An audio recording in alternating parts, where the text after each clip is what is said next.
Bonjour à tous et à toutes, merci d'être là présent en ce jour, merci à vous tous et à vous toutes. Bon, j'essaie de caler la caméra, hein.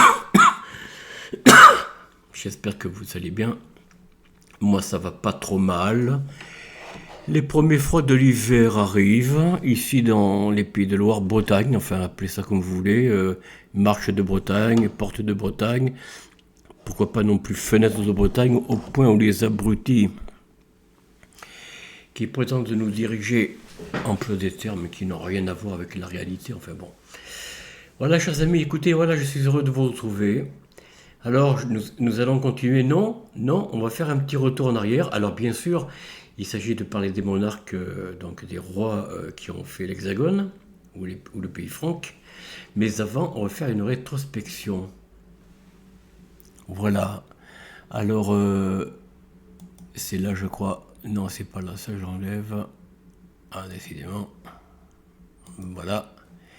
La liste des rois saliens. Alors, vous allez voir que il y a mieux que ça. Il y a mieux que les rois saliens. Bon, mais enfin, on va faire comme ça, puisque j'ai pas eu le temps de chercher. Voilà. Bon, écoutez, chers amis, n'oubliez pas de vous abonner. Bon, vous connaissez le reste, hein, je vais pas vous le rappeler sans cesse, c'est pas utile. Vous savez très bien de quoi il en est. Voilà, ouais, j'espère qu'autour de vous, les vidéos se partagent, c'est tout ce que je souhaite.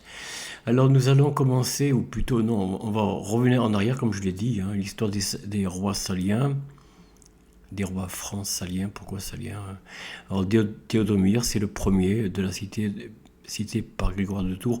Alors évidemment, regardez, j'ai pas besoin de vous le dire, hein, voyez, c'est le Vatican qui est derrière, voyez. Il n'y a aucun historien admis en dehors du Vatican. Aucun. Pour parler du passé de la Gaule, pour parler de l'histoire du royaume franc. Il n'y a que qu'on doit en parler. Bon. Voilà. Alors, Théodomir, qu'est-ce qu'il a dit sur lui?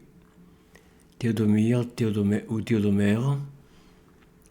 fut le roi des Francs, peut-être rénat, ils ne savent même pas en plus, au début du IVe siècle. Il est le fils de Richomer, général franc au service de Rome. Vous voyez, on dirait que tout est parti de Rome, hein. C'est pas vrai, c'est faux, c'est faux, c'est faux, c'est faux. C'est faux. Et la Gaule alors? Et la Gaule, hein. Mais non, ils n'en parlent jamais, vous voyez. Bon, on va très vite, hein, pour les rois, parce que là, non.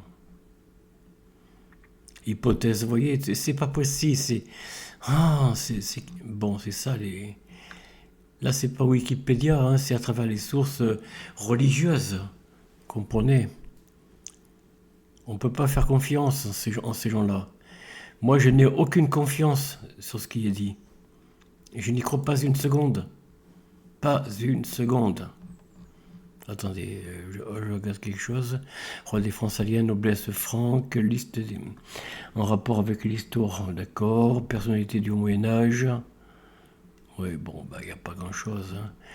On vous donne alors Théodomir bon, 411-420, voilà. Cependant, Karl Ferdinand Werner et Christian Settipani le considérèrent comme un rénant. Bon, ils ne savent même pas exactement. Alors ensuite, il y a Clodion. Clodion, le chevelu, roi des Francs. Alors on va voir un petit peu. Non, il n'y a pas de portrait. Enfin, de portrait, de peinture. Roi des Francs saliens. Cité par Sidoine Apollinaire. Encore un homme politique, évêque. Mais qu'est-ce que je vous dis? Vous voyez, il y a que qui ont droit à la parole. Non, mais c'est dingue.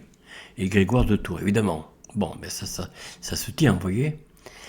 Alors, Mérové, roi de Tournai. Voilà, Mérové, on a un médaillon qui donnera naissance aux Mérovingiens, bien sûr. 448-457, roi de Tournai, cité par Grégoire de Tours. Encore et encore. En 457 et 481, c'est Childéric Ier, roi de Tournai, cité par Grégoire de Tours, décidément.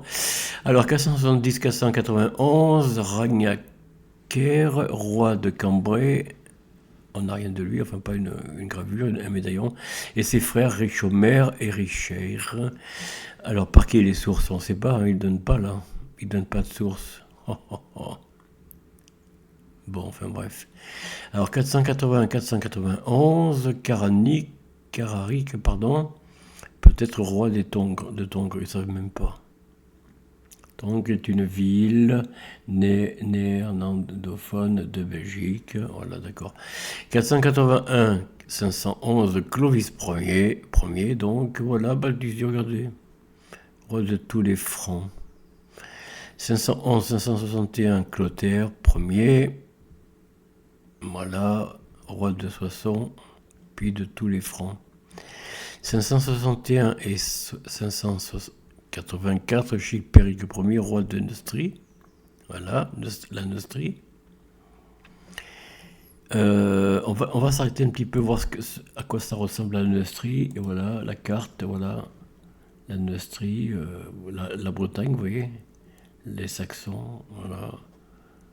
La Manche, la Grande-Bretagne, la Neustrie, voilà, Thérouanne, et une partie en Belgique, vous voyez, le royaume s'étendait assez vaste. Hein. Voilà. Le Mans, bon, ça vous connaissez peut-être, Orléans, voilà la Neustrie. Bon. Alors,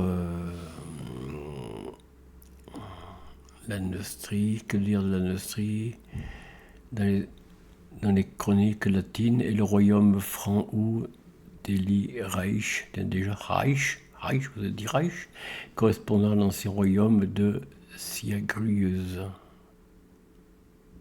Oui, le royaume de Soissons ou royaume de Siagrius, aussi connu sous le nom de domaine gallo-romain. Toujours romain, hein, remarquez. Hein. Il ne parle pas de la Gaule quand elle était prospère, qu'elle n'était pas envahie par les Romains. Enfin, dans la Gaule des dernières années, voilà, il ne parle pas de la Gaule d'avant, évidemment. On est de l'Empire romain d'Occident, un territoire tenu successivement par les généraux romains, Aelius et Gidius. Bon, voilà. Voilà comment ça se passe, vous voyez. Dans le nord-ouest de l'Hexagone actuel, et qui a initialement pour capitale Soissons, le vase de Soissons, annexé en 687 par les Austrasiens. Le nom de l'ancien royaume ne désigne plus au IXe siècle que le territoire entre Seine et Loire, gouverné depuis l'époque mérovingienne par le duc du Mans. Le comté du Mans constitue à partir du XVe siècle un gouvernement distinct du comté de Laval et du Perche. En 1790, il a donné naissance en partie au département de la Sarthe. Sa capitale était la ville du Mans. Le Maine fut par la suite un duché. Le duché, bon ça c'est pour la Neustrie, vous voyez, c'est l'ancienne hexagone, hein, division est-ouest, etc. Bon. Voilà, nous revenons en arrière, chers amis. Ragnacaire, je l'ai dit, Caranic, peut-être roi de Tongres, on l'a vu, Clovis Ier, Clotaire Ier, Chilpéric Ier, on l'a vu, Clotaire II, roi de Neustrie, puis de tous les Francs. Bon, ben après Clotaire II, on ne parle plus de royaume des Francs saliens. Il fait désormais partie des royaumes de Neustrie et Austrasie, avec l'ancien royaume des Francs rhénans. Ah, bon, on revient en arrière, chers amis. Non, là on peut pas. Voilà, nous revenons maintenant de la liste des monarques français. Alors, cette fois, on va s'y attarder un peu plus. On a vu tout ça déjà, chers amis. Voilà. Nous allons voir le premier des rois francs, baptisé par Rémi, voilà, vers 466, 27 novembre 511.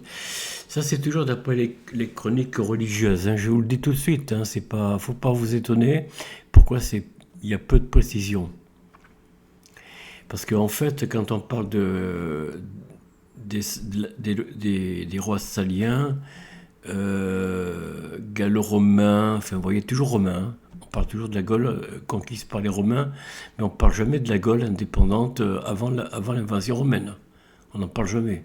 Vous avez remarqué, vos livres d'histoire ne parlent jamais de la Gaule avant Vercingétorix. La Gaule prospère. On n'en parle pas. Comme si ça n'avait pas existé. Vous voyez ? C'est un petit peu dommage, mais en même temps pas étonnant de la part de la censure, de l'Inquisition qui continue à régner dans les écoles, les universités surtout, hein, où seule l'histoire officielle, vous voyez, la plupart c'est fait par des religieux. Hein. C'est des religieux, des évêques, voilà. C'est rarement fait par des hommes indépendants. Rarement. Il y a pourtant des historiens même du XXe siècle qui en ont parlé, mais on les a écartés. C'est curieux, hein. Enfin bon, Clovis alors. Que dire du roi Clovis? On va les voir tout de suite, voilà. Alors on va les voir uniquement pour l'instant. Le baptême de Clovis par Rémy avec le miracle de la Sainte Ampoule, détail sculpté durant le dernier quart du IXe siècle. Vous voyez, cette plaque en ivoire servait vraisemblablement à orner la reliure d'un manuscrit rémois relatif à la vie de Saint Rémy, Amiens, musée de Picardie. Bon. Alors né autour de 481-482, 27 novembre 511, roi des Francs donc, hein, prédécesseur Childéric Ier, successeur Thierry Ier, roi de Reims, Clodomir, roi d'Orléans, et Childebert Ier, roi de Paris, et Clotaire Ier, roi de Soissons. Alors la biographie. Titre complet, roi des Francs, dynastie mérovingien. Ah bon? Alors qu'est-ce que Mérové a à voir alors? Bon, c'est curieux que comment il s'appelle? Clovis serait de la ligne mérovingienne alors que Mérové est né après. Il y a une erreur, non? Vous ne trouvez pas? Vous ne croyez pas? Ah, il y a une erreur. Alors dynastie mérovingienne, date de naissance vers 466, date de décès 27 novembre 511, quelle précision. Lieu de décès Paris, père Childéric Ier, mère Basine de Thuringe, conjoint Évochilde. Ah ben c'est pas le même alors, c'est pas le même. Mais de qui il parle là? Il parle bien de Clovis pourtant. Je comprends plus là. Conjoint c'était pas Évochilde.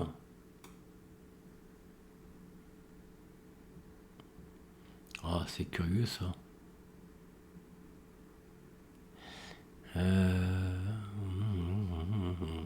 Clotilde, non? C'est pas Clotilde? Enfin bon. Père, mère, on l'a dit. Conjoint, enfant. Voilà, Clotilde, voilà. Donc, il a eu deux épouses. Évogilde et Clotilde. Ah, c'est étrange. Bon, enfin. Enfant, Thierry Ier, Rigomère, Clodomir. Alors, Thierry Ier que voilà. Enfin, les médaillons. Ici, Rigomère, Clodomir, Childebert, Clotaire et Clotilde. La jeune aussi appelée Clotildis ou Crotilda est la fille de Clovis. Alors,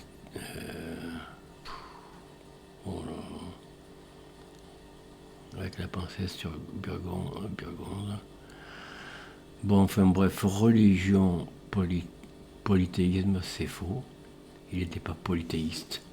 Oh, n'importe quoi. Religion germanique jusqu'en 496. Christianisme nicéen. Selon la terminologie des historiens modernes, et le christianisme ancien de l'Église du premier millénaire tel qu'il fut défini au premier concile de Nicée en 325, qu'il est généralement appelé christianisme orthodoxe dans les écrits. Bon, à partir de 96, il s'est fait baptiser. Ah. Coupole du baptistère des Ariens de Ravenne. Au centre de la coupole, le Christ se fait baptiser par Jean dans le Jourdain. Il est représenté à côté d'un génie des eaux pour montrer qu'il n'est pas totalement humain. Ah bon? Regardez un petit peu le...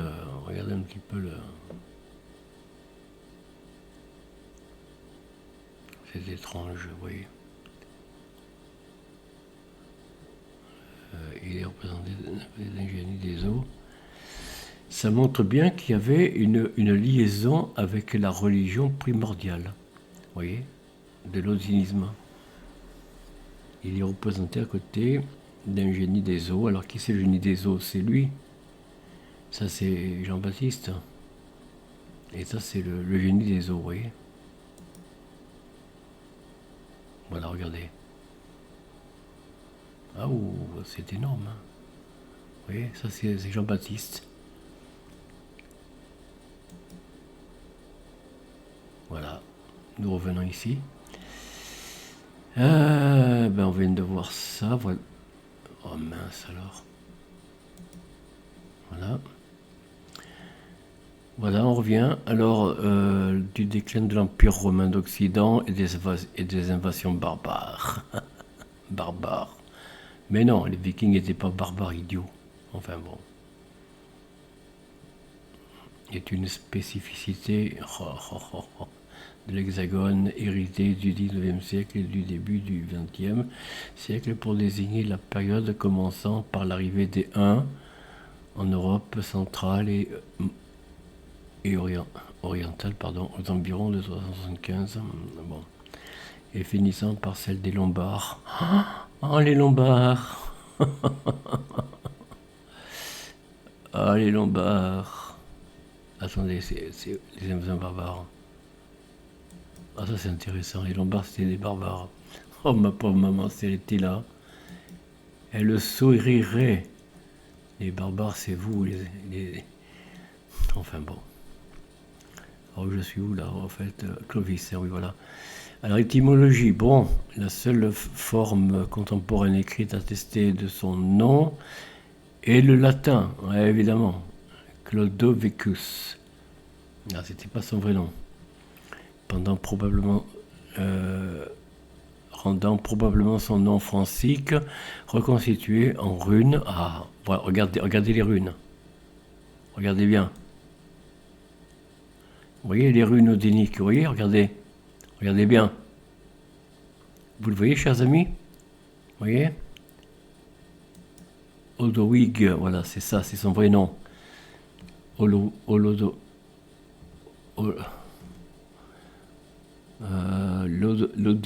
Lodivig, voilà, c'est Lodivig, c'est ça, oui, Lodivig, voilà, c'est ça.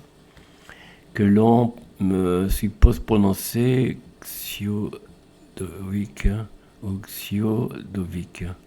signifiant glorieux au combat. Clodowig, voilà, c'est ça, c'est son vrai nom, hein, regardez. Vous voyez, chers amis, voilà le vrai nom de Clovis. C'était il appartenait à la religion d'Odin. Voilà. Les runes, ici les runes, hein. Bon, je ne saurais pas les interpréter. Il faut aller sur Chiolec de Normandie, Pagan TV, pour voir ça. Hein. Là, il vous explique mieux que moi, bien sûr.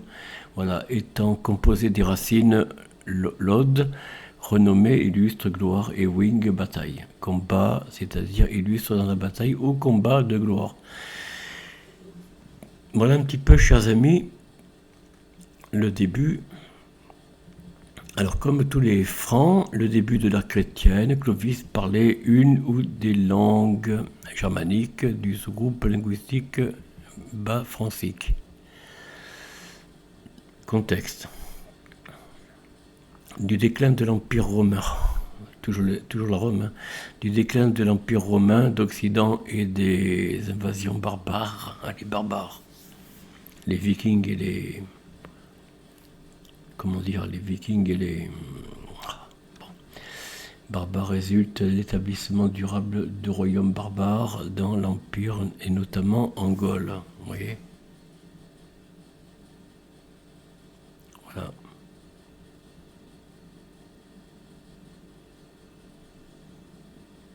Qu'est-ce qu'ils disent de la Gaule? Ils ne doivent pas dire grand-chose, hein, la Gaule.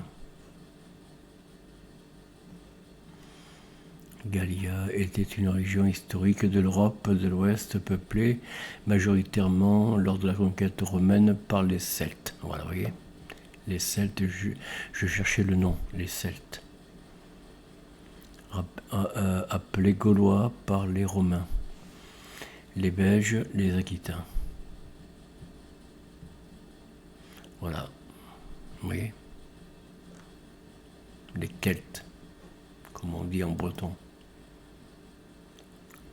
Alors le déclin de l'Empire romain, je l'ai dit, la Gaule, les peuples franchement installés occupent des parties de territoire avec le statut de fédéré, fedus en latin, puis avec la déliquescence du pouvoir romain en Occident, se constituant bientôt en royaume indépendant, cherchant à s'étendre au détriment des territoires voisins. Bon, ça. Enfance et formation, Clovis est le fils du mérovingien Childéric, ça. Roi des Francs Saliens de Tournai et de la reine Basine de Thuringe. Peut-être originaire de la Thuringe rhénane, ils ne savent même pas, ou de la Bretagne insulaire. Oh là là. Enfin, il est né à une date inconnue, bien sûr, voyons, de la seconde moitié du 5e siècle, certains auteurs avançant les alentours de l'année 486. Alors certains auteurs religieux, bien sûr, hein.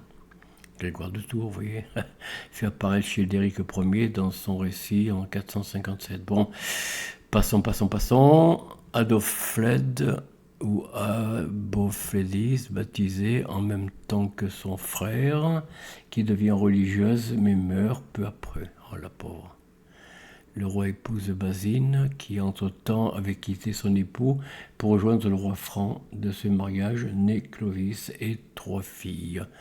Abofled, je viens de le dire, Latilde, Landéchidis, mentionnée brièvement par Grégoire de Tours, évidemment, quand elle aussi est baptisée en même temps que son frère. Odofled ou Odofledis, que Clovis marie en 492 à Théodoric le Grand, roi des Ostrogoths d'Italie. Voilà, avènement donc à la mort de son père en 481 ou 482, Clovis hérite d'un royaume qui correspond à la Belgique seconde, province située entre la mer du Nord, l'Escaut et le Cambrésis, soit un territoire allant de Reims à Amiens et Boulogne, à l'exception de la région de Soissons, qui est contrôlée par Syagrius. Bon, bref, Clovis prend la tête du royaume franc-salien. Le titre du roi, en latin rex, n'est pas nouveau. Il est notamment... Bon, alors il a pris le trône sans violence, alors il ne s'est pas battu. Tiens, c'est bizarre. Bizarre. À la lumière des événements postérieurs, sa réussite militaire doit évidemment à ses qualités personnelles de chef Astutissimus, très rusé, mais au moins autant à l'acquisition depuis longtemps par les siens de l'expérience romaine de la guerre. La discipline exigée de ses soldats lors de l'épisode de Soissons en témoigne, tout comme la tombe de son père Childéric et à sa conversion au christianisme. Bon. Ainsi, le règne de Clovis s'inscrit-il plutôt dans la continuité de l'Antiquité tardive que dans le Haut Moyen-Âge. Pour de nombreux historiens, il contribue cependant à forger le caractère original de cette dernière période. Extension du royaume vers l'est et le centre.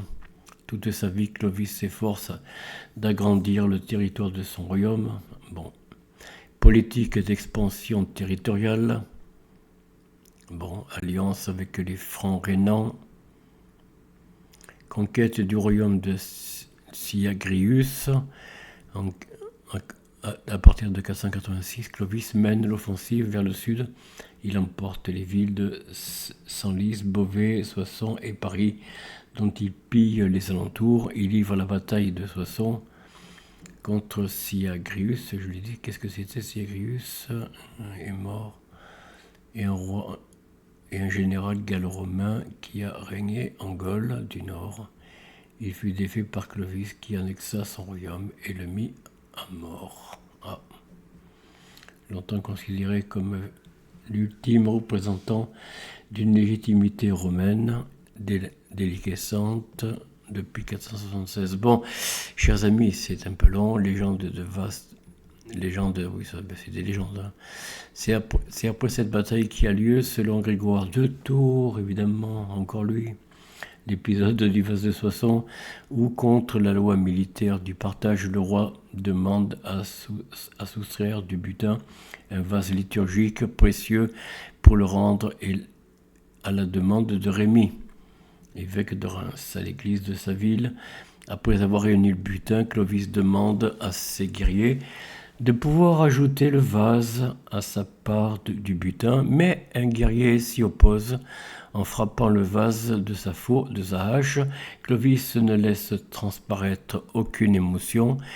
Il réussit malgré tout à rendre l'urne à l'envoyé de Rémy, mais en garde au ressentiment. Bon. L'épilogue se produit le 1er mars 487. Clovis ordonne à son armée de se réunir au Champ de Mars, donc à Paris, à Lutèce si vous préférez, pour selon une pratique romaine, une inspection, toujours les Romains.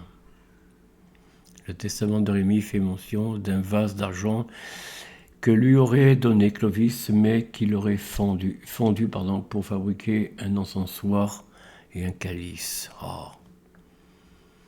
Pour Patrick Perrin, le vase de Soissons ne fut pas cassé, car, comme le précise Grégoire de Tours, évidemment, il fut rendu à celui qui le réclamait, en l'occurrence l'envoyé de l'évêque.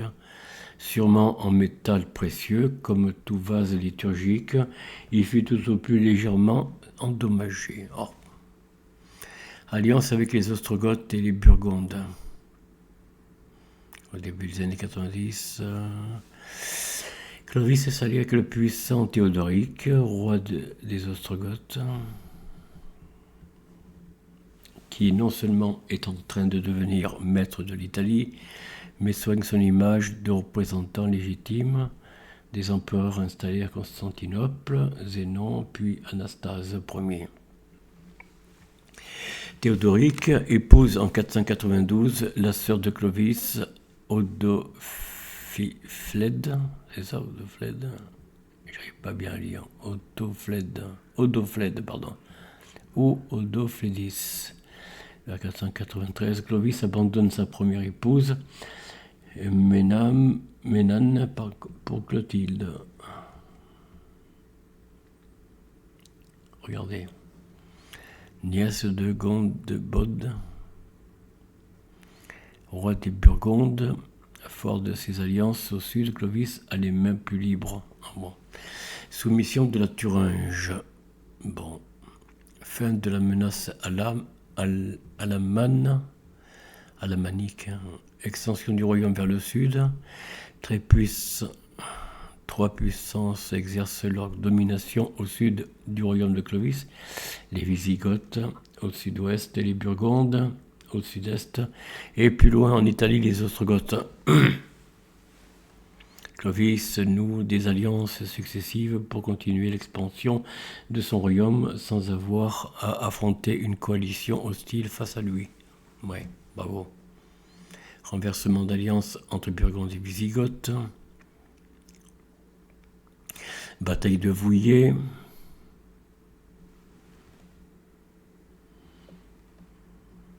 Voilà.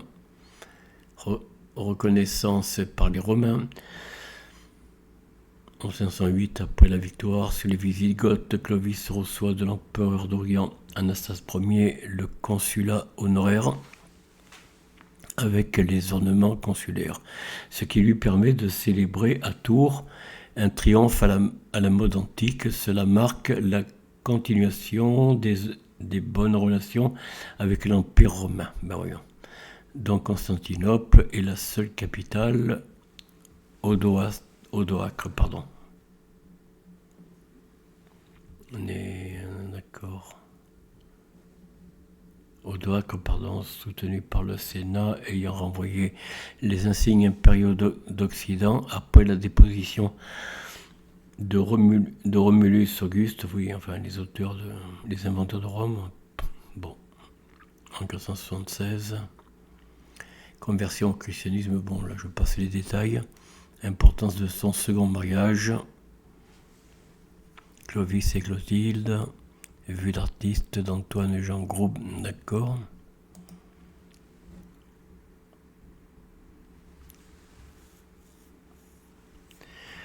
Voilà, elle lui dit, mon chéri, si tu veux gagner la guerre, convertis-toi et Dieu te donnera la victoire. Vous voyez? Enfin bon. C'est quoi ça? Importance du second mariage. Bataille de Tolbiac et conversion. Voilà, c'est là la fameuse bataille qui, sans sa conversion, il la perdrait. Hein, voilà. C'est en... Bon, enfin, tout ça, c'est... Catéchuménat, voilà, il fait le catéchisme, bien sûr. Là, il se fait baptiser. Voilà.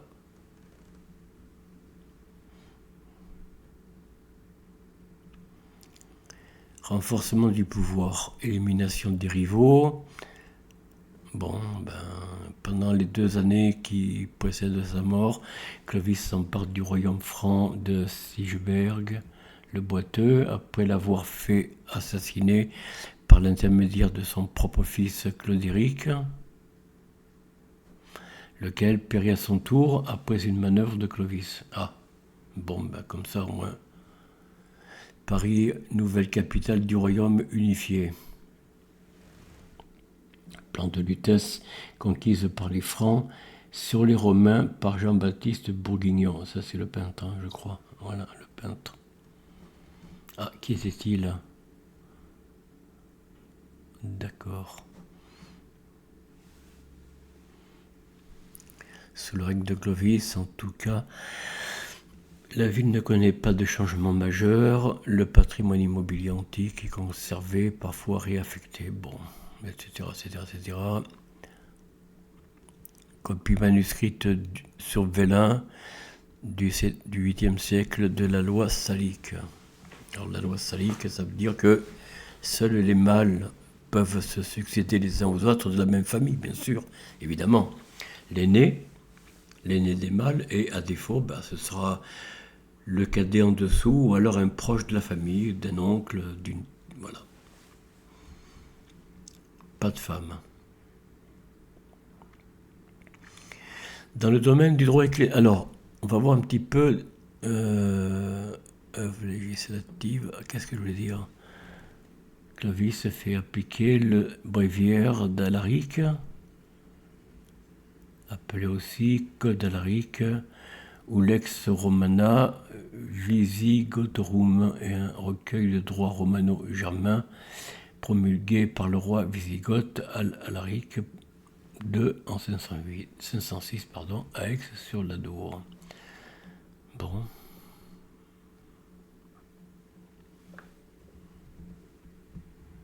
Loi Gombette, c'est quoi la loi Gombette? Ou loi des Burgondes est un code des lois civiles et pénales promulgué au début du VIe siècle par le roi des Burgondes, Gondebaud, puis augmenté par ses successeurs, Sigismond et Godomar III, fixant les usages à respecter par les sujets burgondes du royaume. Bon, voilà. Dans le domaine du droit ecclésiastique, en juillet 511, Clovis réunit un concile des Gaules à Orléans qui prend fin le dimanche 10 juillet.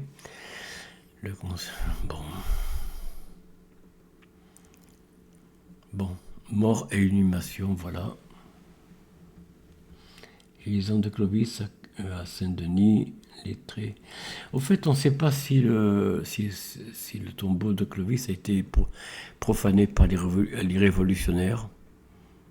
Les traits de la couronne sont conformes aux représentations du XIIe et XIIIe siècle. Oui, vous voyez. C'est pas une couronne d'origine qui lui a été sculptée. Clovis fut inhumé comme l'écrit Grégoire de Tours. Encore lui. Oh là là.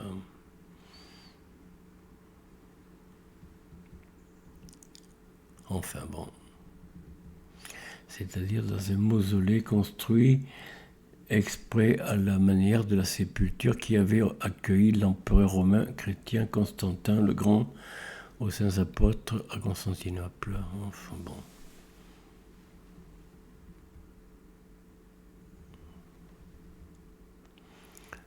Il est possible que les sarcophages aient été enfouis dans le sous-sol au moment où un aggressement de corps gisant de Clovis en 1177 se trouvait un tombeau au milieu du chœur sur lequel on lisait cette inscription Clodoveo Magno Uius Ecclesiae, d'accord, fouille de 1807.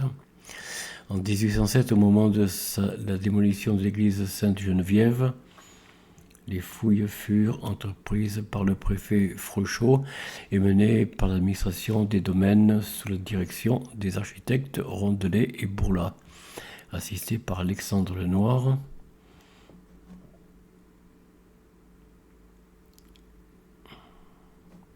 Malgré les identifications hâtives et arbitraires, la fouille de la crypte du XIe siècle n'aboutit à aucune découverte significative. Aucun vestige ne remontait à l'époque mérovingienne. Ah bon. Voilà, bon ben, descendant, avec Clotildilu, Igomère ou Igomire, 493 mort. Bon voilà, Clodomir, Childebert, Clotaire et Clotilde. Voilà pour la descendance de Clovis. Loi salique est élément de continuité de la romanité. Selon Grégoire de Tours, bon, il m'agace lui. Le partage a lieu en présence des grands du royaume de Thierry, qui est déjà majeur, et de la reine Clotilde. Il est établi selon le droit privé que Clovis avait fait inscrire dans la loi salique. Tiens, justement, on va voir un peu.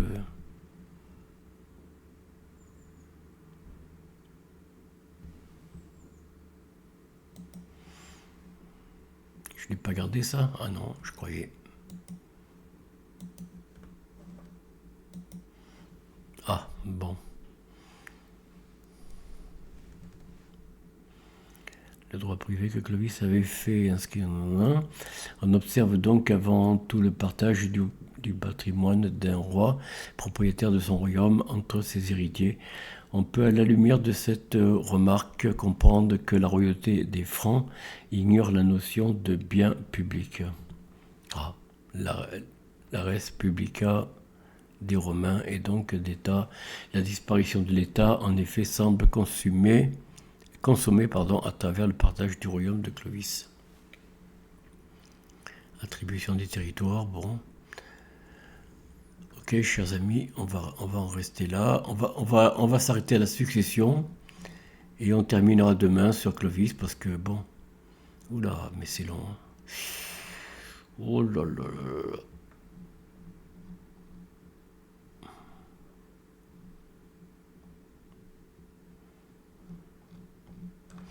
Bon, je vais remonter, chers amis.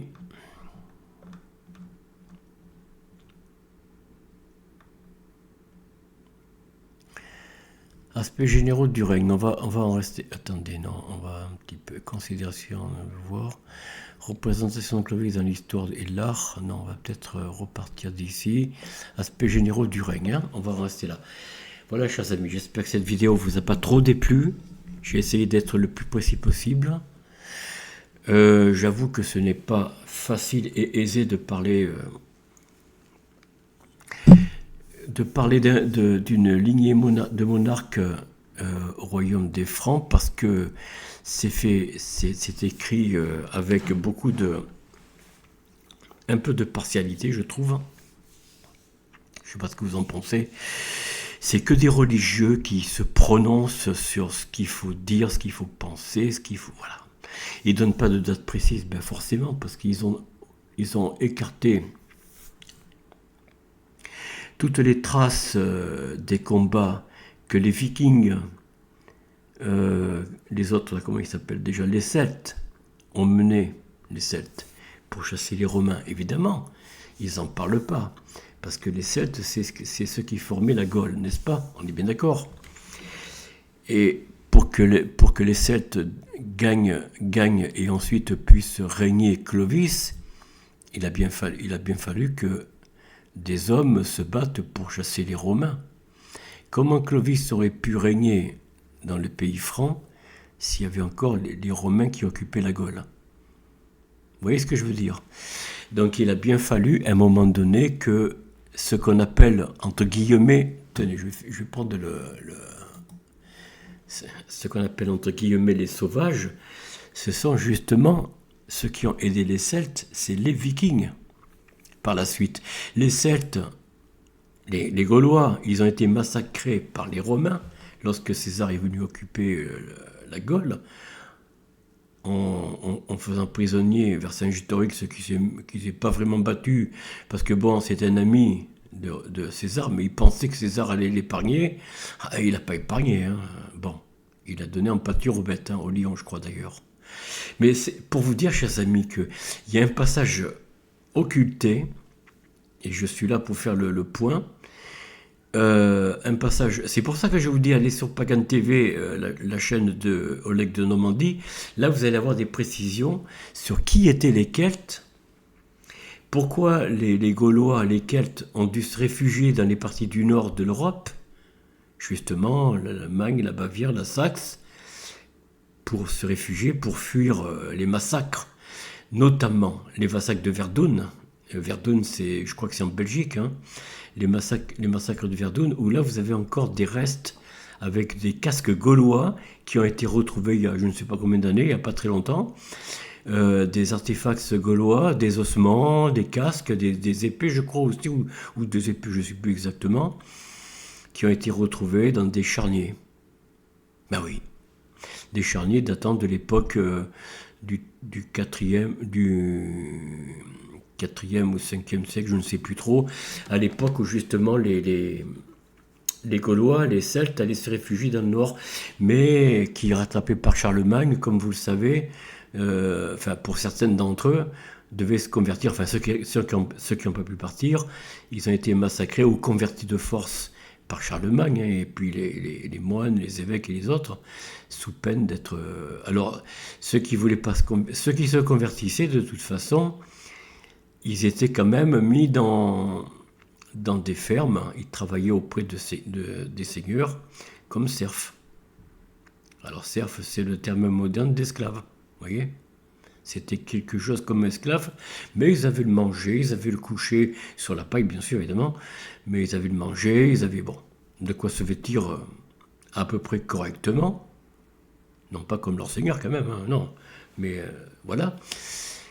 Donc les Celtes, une partie, ceux qui ont pu fuir sont partis vers le nord, comme je vous l'ai dit, et ils sont devenus des Vikings. Ce qu'on appelle les sauvages, quoi, Ragnarok, et puis d'autres, je sais plus.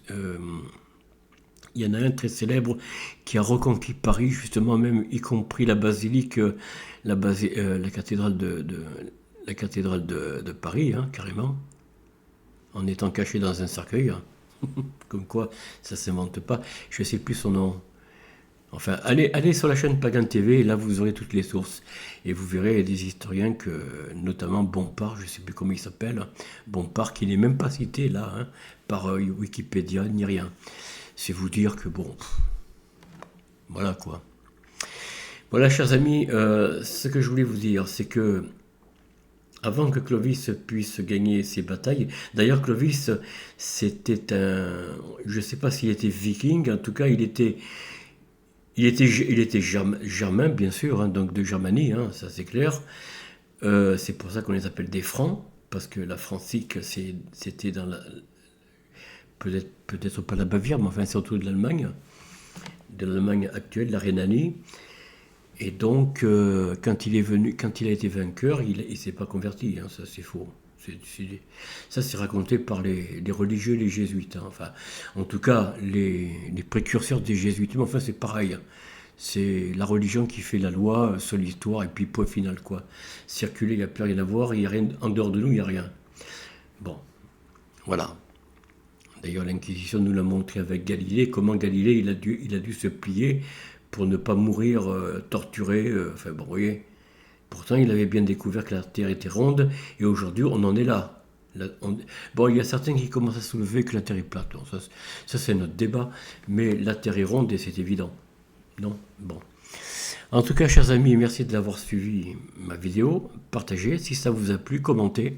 N'hésitez pas, mettez un pouce et puis tout le reste. Et on se dit à très bientôt. Ciao.